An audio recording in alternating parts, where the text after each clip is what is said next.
Hey, welcome back to the channel. It's actually a really nice day today. Had some gloomy cloudiness going on for a couple, 3-4 days there, but sun's out.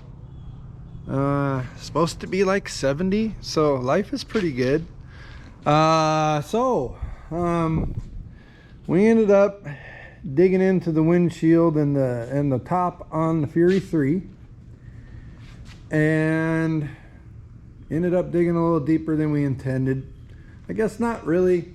We knew the windshield was pretty ugly, pretty bad shape. And once we got the trim off and stuff, we just decided, you know what? We're just gonna have to bite the bullet and do a windshield.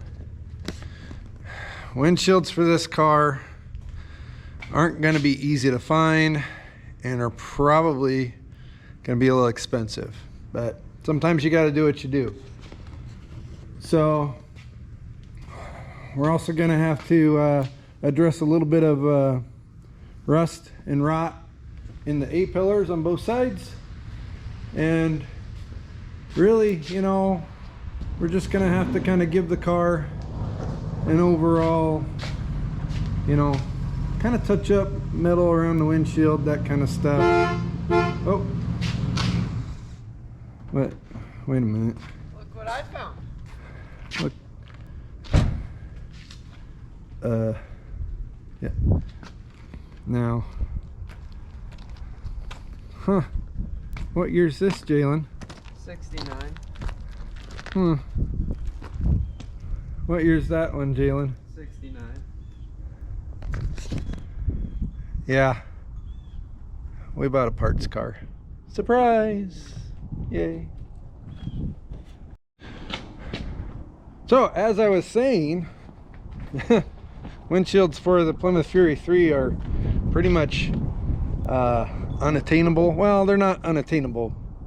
Expensive. They're pretty much expensive than most. And so we had some other stuff going on. As you know, we had some bad news on the Dart. And, you know, really just there's some cosmetic things with the Fury that we were going to go ahead and leave some of it, but at the same time, like taillights. Again, taillights are hard to find for a 69 Fury 3. And then, lo and behold, of course, Jalen, he found this on the marketplace. So, a little rough on the outside, okay? She's had some body work. She's had a little bit of what you would call redneckery done. Oh, don't forget the silicone top. Yeah, and don't get me wrong. I mean, we're fans of redneckery, so this is fairly impressive. I mean, I've never seen bodywork that included strap metal bolted through the quarter. But Oh, and also you know what I noticed is this is attachment too. Because look, it's got the body line in it. yeah, that's a real attachment. probably how they decided to attach the outer quarter to the trunk extension or the inner quarter. Notable things about this car: it had a vinyl roof, and now it has a silicone roof. The previous owner coated the entire vinyl roof in silicone. I'm not kidding. The drip rails are filled in all the way back. They even took the time to get the narrow channel between the package tray and the I forget the name of this piece in the back window. So yeah, unique to say the least. But here's why we bought this parts car. Several reasons. Number one, the back isn't perfect, But it has taillights. but it has perfect taillights. It's got a lot of more nicerest parts in the interior that we're going to use. Back seats, pretty pristine. All the door cards are pretty pristine. It's got, trust me, Jalen and I have both looked at hundreds, thousands of pictures of dash pads for Plymouth Furies in an effort to try and figure out what to do with our dash. This has a dash pad that, although it is cracked, it's in one piece, and we're going to use it. It's got the gauge clusters all in good shape. It's got a steering wheel that is, compared to others we've seen compared to the one that we have, is just outstanding.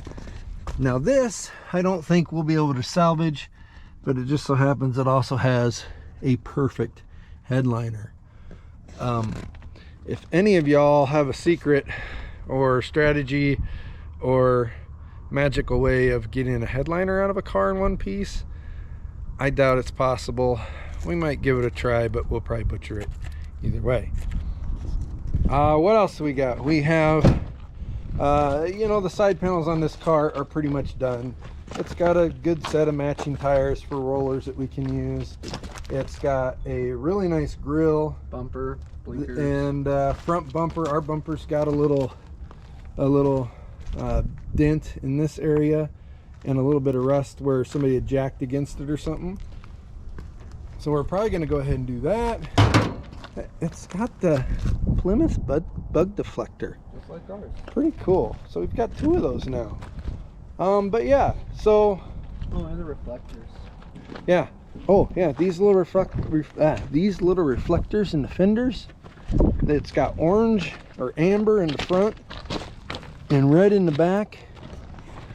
We're missing a couple of those, and just like the rest of the stuff, impossible to find. It's impossible. Is the trunk open or is it locked? It is. It's shut. And then the main reason why we've picked this up is here. We'll zoom in. Zoomy. Yeah. I hope that's focused. It's a 383. It's a 383 big block. Automatic 727. It's got the big 8 3/4 dropout rear end in it. It used to be an air conditioning car, and still kind of is. I doubt it works, but power steering, power brakes, got all the accessories.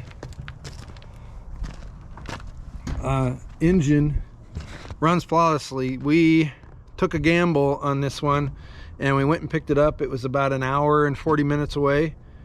Drove it home without even the slightest bit of a problem. 60 miles an hour down the highway. Valve covers leak and that kind of thing, the usual stuff. But all in all, a running, driving 383 big block automatic, showing 12,000 miles. We're hoping that's only 112,000 miles. We might have trunk mat. We've got trunk mat that may be reusable. We've got cool factory spare tire. We got the jack and some other doodads that they're going to be pretty neat to incorporate into our other car. So you're probably thinking, well, yeah, get that 383 into the other one. And by the way, we're not going to try and save this one. The body is way too far gone. So it is just going to be a parts car. What we have decided, we're not big block swapping our Fury. Our 318 is staying in our Fury. That's the way that car was born. It's just too solid of a car and runs too good to really be messing with it right now. But we want to make a race car. We have this Dodge, and if you try hard enough,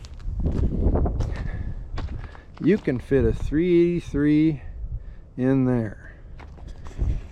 So gonna ask you to be patient, but that's the plan.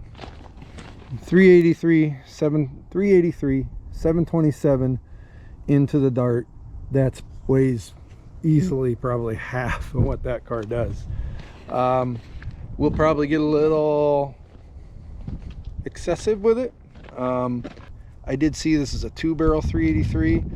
We're gonna definitely have to get a 4-barrel intake and a carburetor for it.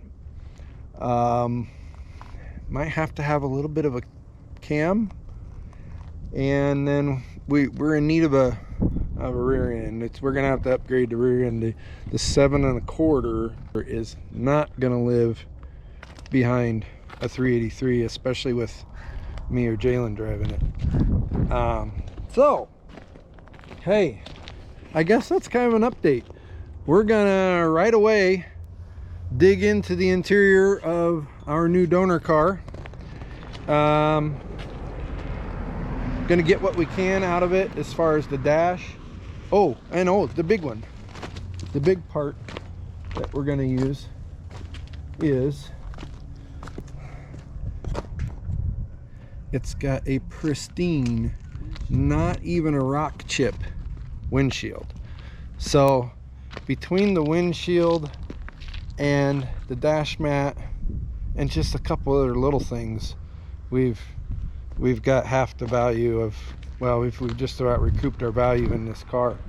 So we're gonna get after it. I think if we we're gonna get after it. I think if we can find a way to get that windshield out in one piece, and we'll get the dash pad out of it and stuff, and then we'll use if they're good enough, we'll actually cut our donor metal out of that car and graft it right into this, so we won't even have to be building and bending and grinding and fabricating pieces for those.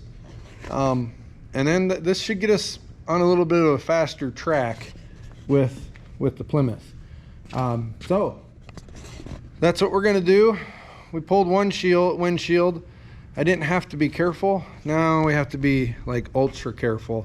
And you know, yeah, if you got tips on that too, tippy tap them in the comments, because I mean, I've got a plan and I've seen it done, but we don't know what we're doing. But entirely. No, not really. We don't at all. But you know what? We've got the will to try and succeed, and that's basically what we've been running off this whole time, and so far it hasn't gone so bad. So let's get these cars moved around, and actually we can just pull it up here and we'll start cutting through the, I don't know, 30 pounds of silicone that's smeared around this pristine windshield. Hey, follow along, subscribe, like. You know, if you subscribe, you'll get notified when we got new content coming out, and you can watch us try to, you know, take these two cars and make one really nice little cruiser out of them, and kind of sort of hot rod, and then we're gonna really get after the dart. So thanks for watching, and let's see what we can get done today. Well, we had about a half a day or so working on the newer to us 69 Plymouth Fury 3, starting to nab parts of it for that, our original 318 Plymouth Fury 3 69. Here, by the way, here's where we started. We've got, this one's got a little boo-boo down here that we'll have to fix, but got really nice door cards, door pulls, all this other stuff we've got extras of. We've got the gauge cluster out of it. It's in a little better condition than what we've got. We might do a little work on that. One part that I failed to mention earlier, this guy here, this is, let's throw it up here so we know where it's at. That's the defroster, I guess, vent, scoop, tunnel, whatever. But in this car, from about here on up is just dry rotted and crumbling. So this one is pristine. So again, something that is in all of my researching so far and Googleizing, unobtainable right now. Take a look inside here. We have the dash pad is out, cluster's out. It will still start and run. Door cards, of course. We have windshield trim is out. Tomorrow is the big day. We're gonna try to get this giant piece of laminated glass out without breaking it. So that's probably happening tomorrow. Dash pad, these are just all the parts. Some we'll use, some we won't. Dash pad is here. It came out in pretty good shape. Listen folks, I know there's cracks and there's stuff showing here, but I challenge you right now to find a better looking dash pad for a 68 to 70 or ish Plymouth Fury 3 that's not in a car that's running and driving and been restored. So we're going to use that dash pad. We've got a bunch of extra trim and stuff. We're kind of just going to go through stuff, figure out what's better than what we already had. Rear view mirror's got to come off. Ours is blah. That one is perfect, and it's got the remote control knobby, so that's cool. Hauling grain like crazy today. So in other news, this is what happens when you don't wash your detail rags for over almost a year. Probably 2 years. Yeah, and then we have our scrubbing detail rags over here. We wash those. Jalen's stacking those up. But hey, we appreciate you watching. We also have maybe a little bit of a surprise of a part or piece out of that car that we're going to try to save, and that might be coming up in a video or two down the road, but we're getting into it, and yeah, it's going to be good. Say thanks for watching, Jalen. Thanks for watching, Jalen. Like, subscribe, comment. Yep. Like and subscribe and comment, and follow the Instagram and the Facebook. There you go. We'll see you on the next one.